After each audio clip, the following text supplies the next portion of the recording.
So, you want to get married, you're all set. You feel you're mature enough. But if I were to ask you, what is your vision for your home? How do you want your home to be? What will you tell me? Many of us don't think that far. And that is why marriage comes to us as a shock. We plan as far as the wedding. And that is all. We want it to be all glitz and glam. That's all you're thinking about. When I talk to ladies, I tell them you need to visualize the future you want to feature in. Bishop Oyedepo, that's what he said. And it is true. You need to visualize the future you want to feature in. Or else you're an NFA. No future ambition. What do you want your home to look like? Before I got married, I visualized what I wanted my home to be like. What are the things I need to put in place? What are the actions I need to take? And when I got married, I implemented them. I'm enjoying my home now because I visualized it. And then when the time came, I implemented my vision. That in my home, there'll be no raised voices, except in excitement. And when anyone mistakenly raises his or her voice at the other person, we immediately apologize. Because I want my home to ooze peace, to ooze out love. That is my vision for my home. And so I'm going to do everything it takes to make sure my home is exactly how I visualized it, and even better.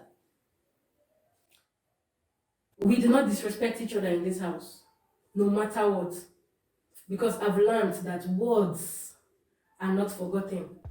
Even when you are offended or you are angry at the other person and you say the wrong words, you say hurtful words, you may get past that situation and reconcile.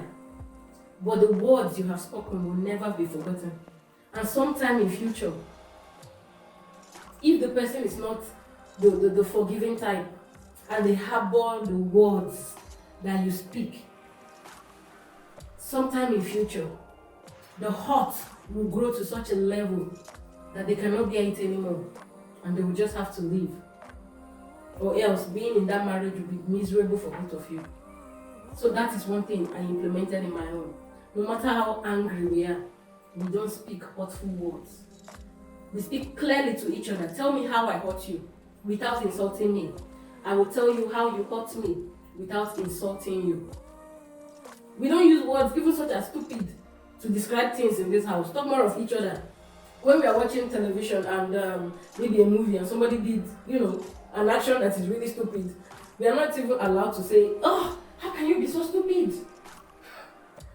For a movie commentary, we have eliminated the word stupid in our home. So you can imagine, we have never used it on each other. We don't use hurtful words in this home. Are there times when you want to speak hurtful words? They come here. But don't allow them to come out through this place. Let them end here. Kill them right here. Kill them there. Don't let them come out. You'll be glad you did. And as a wise woman, institute things that will make your home interesting. Institute things that will make your home somewhere that you will want to be in, that your husband will want to be in, that your children will be happy to be a part of. I'll just take one simple example so that this video will not be too long. I decided before we got married that after marriage, I will always give my husband a kiss. Before he leaves home, when he comes back, before we fall asleep, when we wake up. That will be the first thing. And when I got married, I implemented it. When he wants to leave, I'll say, come. Give me a kiss. And he will leave. When he comes back, if you have stayed with us long enough, a few hours, when my husband returns from work, you will see that I always do that. I don't care if we have a visitor in the house. He's my husband. I give him a kiss every time he comes back. Welcome. I don't talk about problems. It's after he has sat down, he has eaten, he'll not say, how is everything? Then we gist. But as he's coming back, I want him to meet peace. I want him to meet joy. So that he will be revived every time he comes home. Instead of being extra stressed. Sometimes I'll be in the kitchen, my hand will be deep in maybe a food item I'm making. And so I cannot go to the door. But apart from those few times, every single time my husband comes home, I go to the door, I get the door for him. Even when I had a house help helping me with chores, when my baby was still small, so I could take care of my baby and my business. When she attempted to go and open the door for him, I said no. After the first time, as she ran to go and open the door, so that he will not wait at the door, I told her no, don't open the door next time. I will get the door for my husband. And when I hear the gate open or I hear the car driving, I get ready to open the door for him and give him a hug and a kiss. Then I go and continue what I'm doing. But in those few times when I'm deep in my work in the kitchen or in the bathroom, he will come and meet me where I am and he'll get his kiss. Those little things. You cannot give somebody a kiss if you are keeping malice with the person.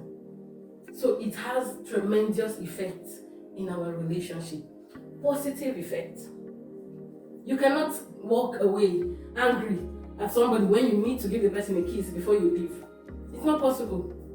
So think of what you want to implement in your home. When my daughter came around and she started getting, wise, started being aware of things, and he was concerned that the kissing might have a negative impact on her. Just a touch of the lips. That's what we do in her presence. But I told him no. Let her learn from the tender age. Let her learn that daddy and mommy can kiss on the lips. And whenever he wants to say goodbye to her, he will kiss her on the forehead. So that she will know the difference. That kissing on the lips is only for daddies and mommies. We never kiss her on the lips. Only on the forehead. Sometimes, like when I gave birth, I don't get up on time because I had sleepless nights. So it's towards morning when baby is sleeping, that's when I sleep too. He will get ready for work. Sometimes he has to prepare his own breakfast. And he'll come back right there on the bed. We'll have our devotion. He'll give me a kiss there without me standing up before he leaves. So how do you want your home to be? Be deliberate about how you build your home. That is what this video is about. Be deliberate. Implement things that will make your home interesting. This particular aspect, I never saw it anywhere. But I just decided that is how I wanted my home to be. And today, we can hardly go a day, even if we have a misunderstanding, we can hardly go far being angry with each other. Because the next moment, everything just clears. Find ways to make your home interesting for you and your husband. Start thinking about it even before you get married. And when you get married, implement it. You might not discuss with them. I never discussed with my husband. I want us to be kissing before you. I just started it, and he's a very brilliant man. He just caught up. Sometimes, maybe I'll be busy, especially now that the children are here. I'll be busy with one of the children, and he would have gotten ready, and I'll hear, okay, I'm about to leave, bye, and we'll be like, bye, daddy. He will leave, and then remember I've not given him a kiss. So I'll be running to the door in order to call him back, and I'll see that he too is retracing his steps in order to come and give me a kiss. And sometimes we'll meet at the door, and he leaves. By the time he goes to the office, tell me what will be the state of that man. So make your home wholesome. Let your planning not stop on your wedding day. Plan how you want your home to be. Plan how you want to run your home. And God will establish you in Jesus' name. And as usual, breathe elegance in all that you do. In your speech, in your dressing, in your eating, in your reading, in your thinking, in everything you do, in your business. Exude elegance. And be careful in all your dating adventures. See you next time.